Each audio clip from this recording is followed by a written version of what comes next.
नमस्कार मित्रों, हाल ही में इजराइल फिलिस्तीन वॉर एक हेडलाइन बन के उभरी। हर जगह जोर शोर से इसी कॉन्फ्लिक्ट की चर्चाएं आपको मिल जाएंगी। आज हम इसी कॉन्फ्लिक्ट के इतिहास पे चर्चा करने जा रहे हैं और इस कॉन्फ्लिक्ट की जड़ तक जाने की भी कोशिश करेंगे। नमस्कार, इतिहास पे चर्चा में आज आपका स्वागत है। मैं हूं दक्ष शर्मा।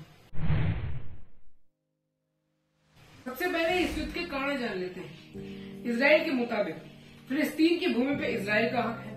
दोनों धर्म, इस्लाम और यहूदियों के अनुसार जेरूसलम का टेम्पल माउंट उनके लिए तीर्थ स्थल है और बहुत इम्पोर्टेंट है। और ये तीर्थ स्थल उसी जगह पे है जिसके लिए विवाद और संघर्ष जारी है। परंतु इस्लाम और यहूदियों के लिए ये जगह इतनी इम्पोर्टेंट क्यों, चलिए जानते हैं।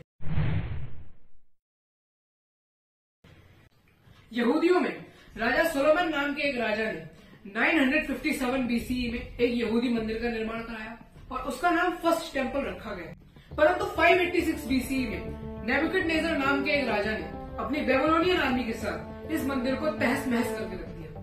516 बीसीई में यहूदी ने फिर इस मंदिर को बनवाया और इस मंदिर का नाम सेकंड टेम्पल रखा।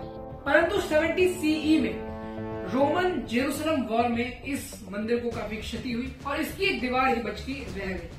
टेम्पल माउंट के किनारे पर एक दीवार है जिसका नाम है वेस्टर्न वॉल और ये दीवार उसी सेकंड टेम्पल की है। इस वजह से ज्यूज के लिए या फिर यहूदियों के लिए यह मंदिर बहुत इंपॉर्टेंट है और खासकर ये दीवार भी बहुत इंपॉर्टेंट है क्योंकि ये उनका पहले टेम्पल की दीवार है।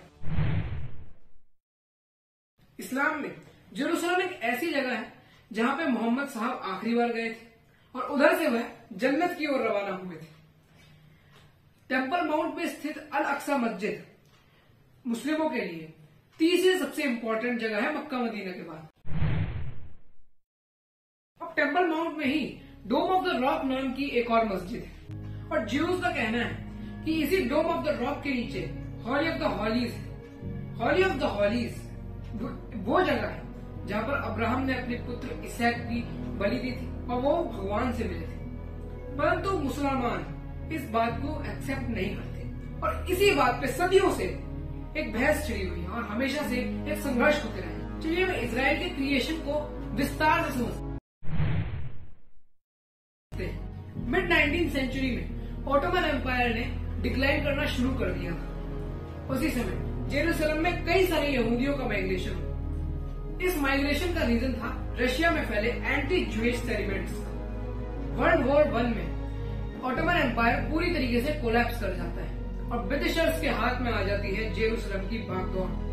जब हिटलर ने ज्यूज को कंसंट्रेशन कैंप में डालने की ठानी तब ज्यूज ने बड़ी तेजी से और काफी मैसिव माइग्रेशन करा जेरूसलम में। इस मैसिव माइग्रेशन का अंदाजा इस बात से लगाया जा सकता है कि जेरूसलम की आबादी 52,000 से 1,65,000 हो गई थी 1922 से 42 के बीच में और उनमें से 2/3 ज्यूज थे। 29 नवंबर 1947 को यूएन ने पैलेस्टीन पार्टीशन पैक्ट तो अप्रूव कर दिया और पैलेस्टीन को 2 भागों में विभाजित कर दिया, इजराइल और पैलेस्टीन। इजराइल में ज्यूज रहा करते थे और पैलेस्टीन में अरबियों को रखा गया। परंतु 1949 में इजराइल अरब वॉर में जेरूसलम का वेस्टर्न भाग इजराइल के पास चला गया और ईस्टर्न भाग जॉर्डन के पास चला गया। परंतु 1967 की वॉर में इजराइल ने पूरा जेरूसलम अपने कब्जे में कर लिया और तभी से ये जेरूसलम पर विवाद बना हुआ है। फिलिस्तीन वाले कहते हैं कि इजराइल ने जिस तरीके से जेरूसलम का ऑक्यूपेशन किया वो बिल्कुल गलत था, जबकि इजराइल कहता है कि जेरूसलम उनकी कैपिटल है। और 2017 में यूएस ने भी इस पर अपनी मुहर लगाई और कहा कि भाई ये बात सही है कि इजराइल की कैपिटल जेरूसलम ही है।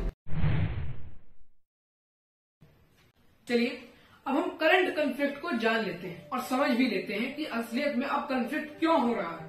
1967 वॉर के बाद यह तय हुआ कि जेरूसलम का रिलीजियस कंट्रोल मुस्लिमों के पास रहेगा जबकि ओवरऑल जेरूसलम इजराइल के पास ही रहेगा। उसमें यह भी तय हुआ कि टेम्पल माउंट के अंदर सिर्फ मुस्लिम ही प्रेयर्स कर सकते हैं जबकि ज्यूज सिर्फ वेस्टर्न वॉल पे प्रेयर कर सकते हैं। इससे कई सारे मुस्लिम कंजर्वेटिव और यहूदी कंजर्वेटिव दुखी हुए।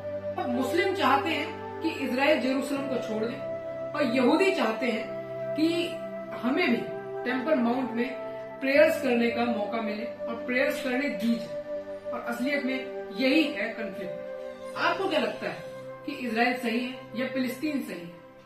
जरूर हमसे साझा करिएगा। आज के लिए इतना ही। नमस्कार।